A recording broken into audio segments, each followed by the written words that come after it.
విస్తరి ముందేసి పస్తులు పెట్టావే తీపి వస్తువు చుట్టూ తిరిగే ఈగలు చేశావే సిక్కేలేని మొగుడు అంటూ మీదికి రాకుండా కంపెడి పిల్లలతో ఇంటిని నింపావే సాపాదిండు సంసారాన్ని మేడెక్కించావే ఇరుగు పొరుగు ముందు సరసాల కెట్టి పడుకోరే కుక్కలాగా మీ వాళ్ళు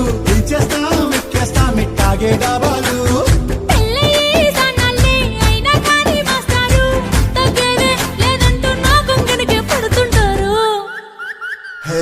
గోదారి గట్టు మీద రామసలకావే